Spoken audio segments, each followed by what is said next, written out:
सबसे पहले धन्यवाद करता हूं अपने हाईकमांड का और साथ ही विप्लव ठाकुर जी का धन्यवाद करता हूं। हमारी जो इंचार्ज हैं हिमाचल के शुक्ला जी, उनका धन्यवाद करता हूं। साथ ही जो हमारे प्रदेशाध्यक्ष हैं रानी प्रतिभा जी, उनका भी इसमें बहुत धन्यवाद करता हूं। हमारे मुख्यमंत्री अनय सुखविंदर सिंह सुक्खू जी का धन्यवाद करता हूं। साथ ही हमारे मुख्यमंत्री मुकेश अग्निहोत्री का भी मैं इसमें तहे दिल से शुक्रिया करता हूँ।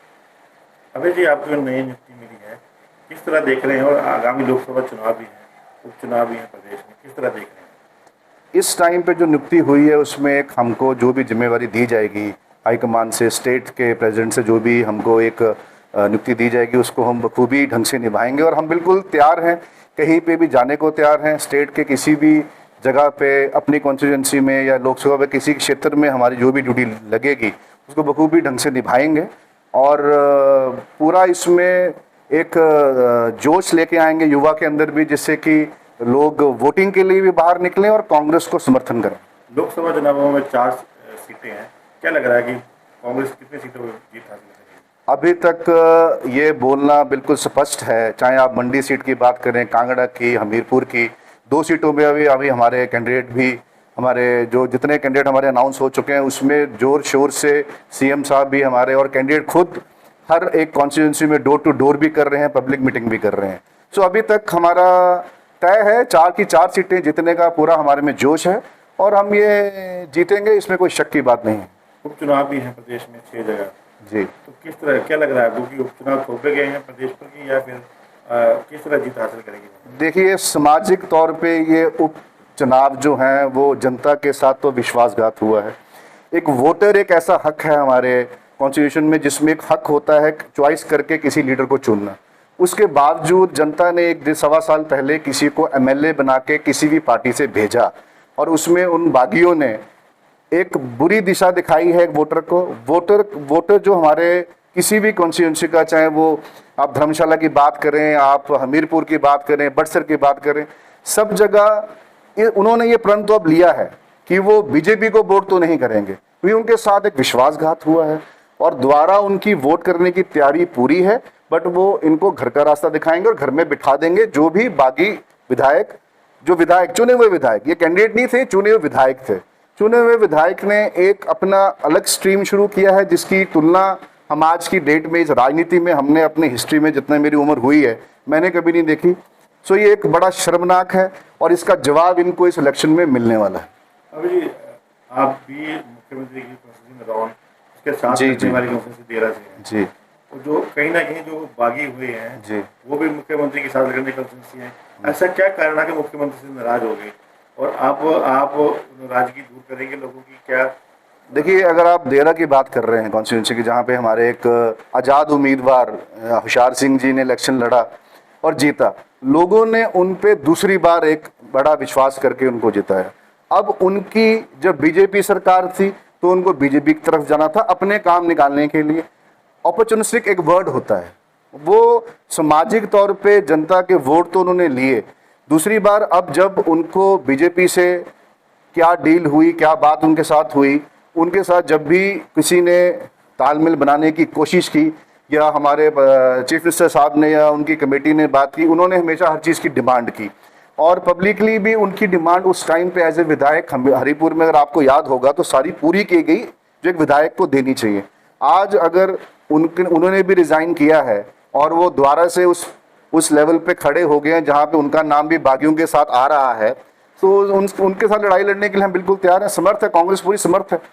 सुजानपुर में तो पार्टी के जो कैंडिडेट थे पिछली बार से जो थे, अब वो चेहरे बदल गए हैं जी, कांग्रेस वाले बीजेपी वाले कांग्रेस। देखिए, चेहरे बदल गए हैं, ये शुरुआत तो बड़े खरीद फरोख्त में बीजेपी ने शुरू की और आज चेहरे बदले नहीं हैं। हमने उन पुराने चेहरों को जो कांग्रेस माइंडेड ही थे वही वापस आए हैं। चाहे आप गगरेट की बात करें, वहाँ पर भी कालिया साहब, जिनको अब दोबारा से कांग्रेस ने टिकट दिया है, वो उस वक्त, मैं मानता हूँ ऐसे कांग्रेसी, मैं मानता हूँ उस वक्त वो टिकट जो कालिया साहब को नहीं मिला उसके पीछे क्या कारण हाईकमान के रहे, बट वो वापस उनको टिकट दिया गया है। क्योंकि अब कांग्रेस पार्टी भी, संगठन के लोग भी बहुत सोच समझ के, कोई गलती ना हो, वो गलती की गुंजाइश ना हो, इसलिए उन आदमी को टिकट दे रही है जो जीत की तरफ कांग्रेस को लेके जाएंगे।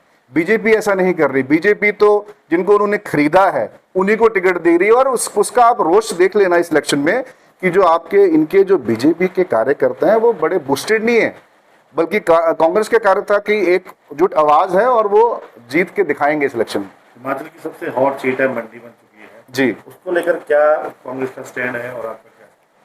सबसे पहले आप एक लेगेसी को देखिए, वीरभद्र की फैमिली को देखिए।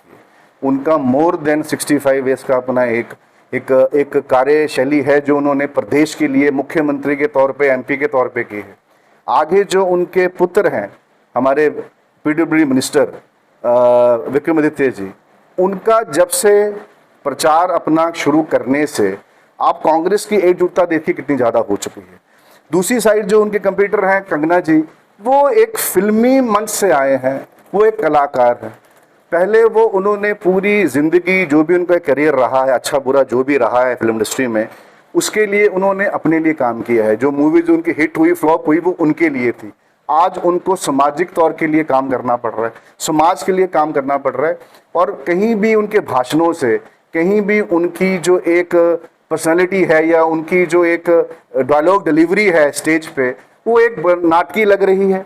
उसमें कोई बात नहीं है कि आप सामाजिक तौर पे कोई बात कर रहे हैं। आप बार बार कांग्रेस के कैंडिडेट जिनकी एक लेगेसी है, जो एक उस फैमिली से जिन्होंने हिमाचल के लिए बड़ा कुछ किया है, उसके लिए, क्योंकि आपके पास बोलने के लिए कुछ नहीं है, आपने जनता के लिए कुछ नहीं किया, आपने कोई अपना योगदान इस सामाजिक तौर पे मंडी क्षेत्र के लिए नहीं किया, पर आपको एक बात उनके खिलाफ बोलना, अनाप शनाप बोलना, उससे डे बाय डे उनका ग्राफ बढ़ नहीं रहा है। दूसरी तरफ जो विक्रमादित्य हैं, आप उनका वर्किंग स्टाइल देखिए, वो कैसे जिस दिशा में, जिस कॉन्स्टिट्यूंसी में वो जा रहे हैं, वहाँ पे उनको वोट बैंक उनका इंक्रीज हो रहा है।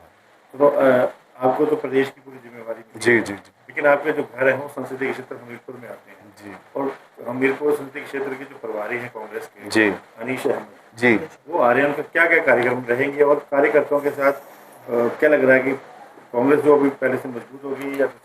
जी, रविवार के दिन वो आएंगे। उनके 2 जगह कार्यक्रम आए हैं हमारे पास, और जसवां परागपुर में भी वो आएंगे, और दोपहर तक वो देरा में पहुंचेंगे। और दोनों जगह में जो भी कमेटियां ऑलरेडी हमारी हैं, संगठन के लोग हैं, वो पूरे ढंग से उनका स्वागत करेंगे और बैठ के मीटिंग करेंगे, एनालाइज भी करेंगे। वर्कर को बूस्ट करने आए हैं वो, हम जैसे लोग सारे मिलके उनके साथ चलेंगे, कमेटियां बनेंगी, वो सारी चीज़ें डिस्कस होंगी, और अगले इलेक्शंस में जो हमारा लोकसभा में इस एरिया से कैसे जीत हासिल हो, उस पे विषय में पूरी बात होगी। और उनकी आने की पूरी तैयारी, और जहाँ जहाँ उनकी मीटिंग्स 2 जगह पे हैं वो हो चुकी है।